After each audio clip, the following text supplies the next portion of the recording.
Recently I was busy gathering sticker data and I found something really shocking. There are over 10,000 stickers in CS2 and the crazy part is that over 9,000 of those are tournament stickers. So it made me ask a simple question. Are major sticker capsules even worth investing in? Because I often say tournament capsules are a waste of capital. So today I want to check if I was actually right or if I was actually yapping nonsense. Of course everything started with Katowice 2014, but that is not a fair starting point. The market nowadays is a different playing field. A fair, modern starting point is 2020 RMR, because it is recent enough and it lines up with when the investing mentality really started spreading through the player base. And here's the setup. Every major has 3 capsule types: Legends, Challengers and Contenders. So for every major, we assume we invest $100 into each capsule type, which is $300 per major. We also assume you're not buying with full price Steam balance like a noob, so we use a realistic entry price of 20 cents per capsule, either from third-party conversion into Steam funds or directly from marketplaces instead of the full price. At 20 cents, $100 buy 500 capsules. So every major we're adding 500 Legends, 500 Challengers and 500 Contenders. Now I track the same scoreboard for every major. I look at how long it takes to hit plus 50%,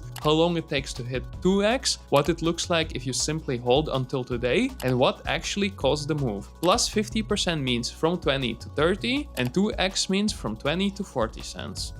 And before we start, if you're trying to squeeze extra profit out of your CS2 investments, use code Chris on SkinSwap to get a free skin worth up to $50 on your first trade and a lifetime 3% bonus on your sales. Right now, the Chinese market has better deals on certain skins, especially armory items. For example, Fever Case are around 65 cents, which is roughly 10% cheaper than the most Western marketplaces. That's an instant edge and you can access those cheaper Chinese markets without needing a Chinese ID or a bank account. That's why this video is sponsored by SkinSwap. SkinSwap is a CS2 trading website where you can trade your old skins to instantly upgrade your inventory, access cheaper Chinese market skins, and sell your CS2 skins for real money using PayPal, Venmo, crypto, and more. First up, 2020 RMR. So with RMR, your entry is $300. Time to plus 50% was 714 days. This is about 1 year and 11 months. Time to 2x was 718 days. Basically, 4 days later. Now, if you zoom in, RMR's biggest moves line up with 2 moments. Moment 1 was the CS2 release hype, when everything inflated and everyone bought everything, including me, because I came back and I paid peak prices like an idiot. Moment 2 was the EG sticker manipulation hype, when people saw one sticker getting manipulated and they assumed every other sticker would follow. If you ignore those 2 spikes, RMR never really escaped the 20 cent range. If you held it for years, you basically made nothing.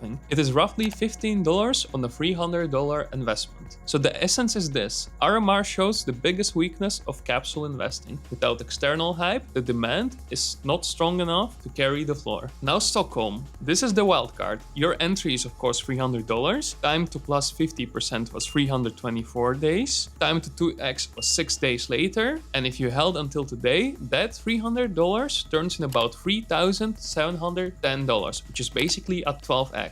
This is the one capsule that genuinely behaved like a successful investment for CS2 standards. Verdict: Stockholm carried this entire category on its back. Antwerp 2022. Time to plus 50% was 272 days. Time to 2x was also 272 days. But the move was mostly timing, not pure demand. If you held until today, you made about $370. It spiked during the same 2 windows again. CS2 hype and EG hype. Then it slowly deflated. Verdict: Antwerp is not terrible, but it behaves like a balloon. It pumps on rare events and then it drifts back towards reality. Now Rio. Time to plus 50% was 78 days. That is about 11 weeks. And that was perfect timing with CS2 hype. Time to 2x was also 78 days. And if you held until today, you're up to $40 on $300, which is for CS2 standards, basically trolling. So yes, it moved quickly, but it also went right back to 20 cent land once hype died off. Verdict: this is what I call a timing win, not an asset win. Now, the one everybody remembers, Paris 2023. Time to plus 50 and time to 2x never really happened. If you held until today, you're down about $150. Paris was a perfect timed with CS2 release release hype. And that is exactly why the supply went nuclear. Paris alone is about 39% of total sold volume across all stickers from 2020 until now. That one stat tells you everything. Paris is what happens when everyone decides at the same time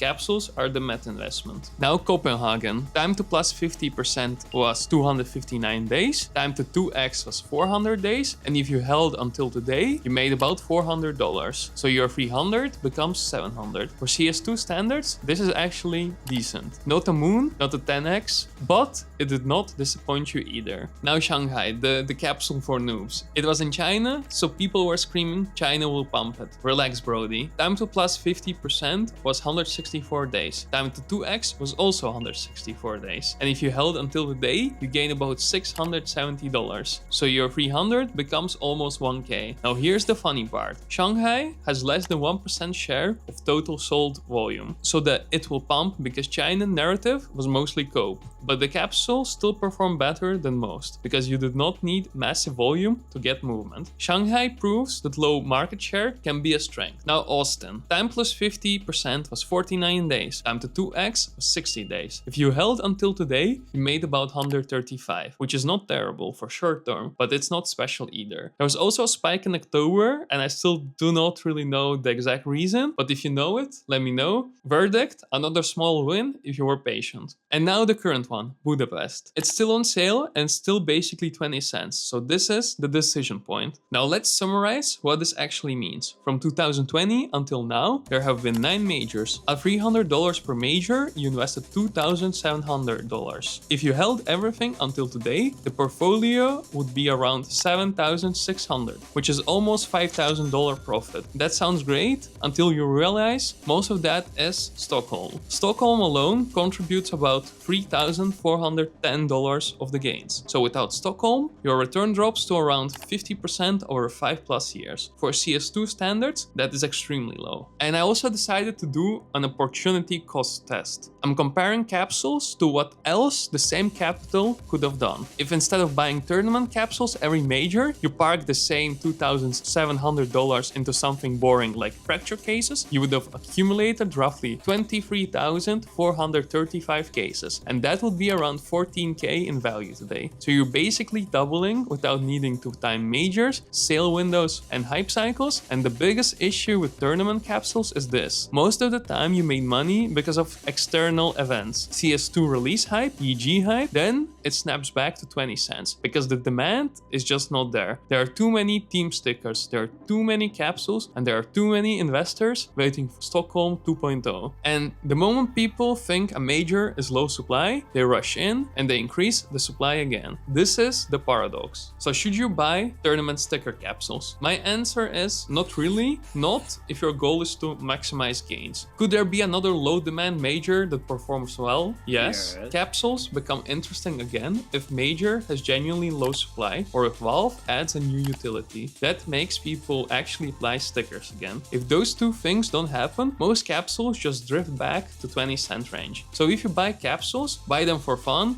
and treat profit as a bonus. If your goal is a capital growth, allocate less to capsules and more to assets with stronger structural demand. And now the portfolio time. I am still waiting for the Armory update because I want new content, but it is what it is. My portfolio is currently around 18.2k with roughly 23% ROI. My budget is usual $590 and I'm continuing to buy discontinued cases. Bye bye.